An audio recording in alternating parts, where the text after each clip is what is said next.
Most people believe something very simple about money. If you work hard, get a good job, and save your money, you will eventually become wealthy.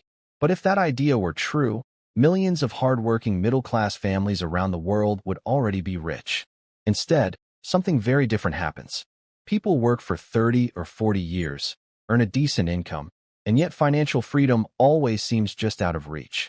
So the question is, why does the middle class work so hard, yet struggle to build real wealth? To answer that, we need to understand how the financial system actually works. Let's start with a simple example. Imagine a typical middle-class worker named Alex. Alex graduates from school, gets a job, and starts earning a stable salary. At first, everything looks promising. But then life starts getting more expensive. Every month Alex has to pay for rent or a mortgage, groceries, transportation, insurance, taxes, utilities, and maybe student loans. By the time all the bills are paid, there's very little money left. Now multiply that by millions of households around the world. This is the reality of the middle class. But things get even more difficult when we consider three powerful forces working against them. The first is rising costs. Housing prices, healthcare, education, and everyday living expenses continue to increase. The second is stagnating wages. While productivity has grown dramatically over the past decades, wages for many workers have not kept pace with the rising cost of living. And the third is debt. Credit cards, student loans, car payments, and mortgages create long-term financial obligations. So even though the middle class earns a decent income, much of that money is already committed before it even arrives. And that creates a cycle that is surprisingly difficult to escape. To understand why this happens, we need to look at how the financial system operates. Most people earn money in only one way. They trade their time for income. This means their ability to earn money depends entirely on how many hours they work. If they stop working, the income stops as well. Now let's compare that with how wealth is typically built. Wealth usually comes from assets. Assets are things that generate income over time. Examples include businesses, stocks, rental properties, intellectual property. Unlike a salary, assets can produce money without constant labor. This creates a huge difference between two financial paths. On the first path, a person relies almost entirely on earned income.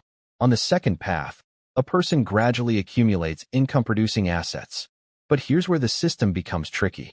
The middle class is often encouraged to focus on consumption instead of ownership. As income rises, lifestyle expectations also rise. A better house, a nicer car, more subscriptions, more upgrades. None of these things are necessarily bad, but many of them are liabilities rather than assets. A liability is something that takes money out of your pocket every month. For example, a car payment, a mortgage with high interest, credit card balances, consumer loans. Over time, these obligations absorb more and more of a person's income, which means less money is available to acquire the very assets that could generate wealth. In other words, the middle class is often stuck in a cycle of earning, spending, and paying obligations without building ownership of income-producing assets. Now here's the rule that most people never hear about. The financial system rewards ownership more than labor. This doesn't mean work isn't important, but labor alone rarely creates long-term wealth. Ownership does. Think about how wealthy individuals generate income. Instead of relying entirely on salaries, they often focus on acquiring assets that produce cash flow. For example, a business owner earns money from the profits generated by the company. A real estate investor earns rental income from properties. A stock investor earns dividends and capital gains. In each of these cases, income is tied to ownership, not just time. This means the potential for growth becomes much larger. Assets can increase in value. Businesses can expand. Investments can compound over time. Meanwhile, wages typically grow slowly. This is why two people earning the same salary can end up in completely different financial positions. One spends most of their income on liabilities. The other gradually converts part of their income into assets.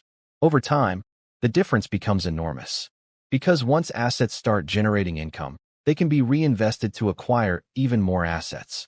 This process is known as compounding, and compounding is one of the most powerful forces in wealth creation. So why does the middle class often struggle to become rich? It's not because people are lazy. It's not because they lack intelligence. And it's not because they don't work hard enough.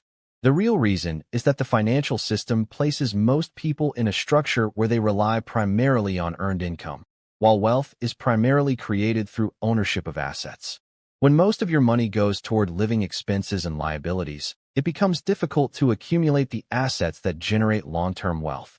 But understanding this rule changes how you see money. Instead of focusing only on increasing income, the real goal becomes increasing ownership of assets. Because the path to financial freedom isn't just about working harder. It's about gradually shifting from trading time for money to owning things that make money for you. And once you understand that difference, you start playing the financial Don't miss out on this growth! Subscribe to grow! Click now! Yes! Keep growing!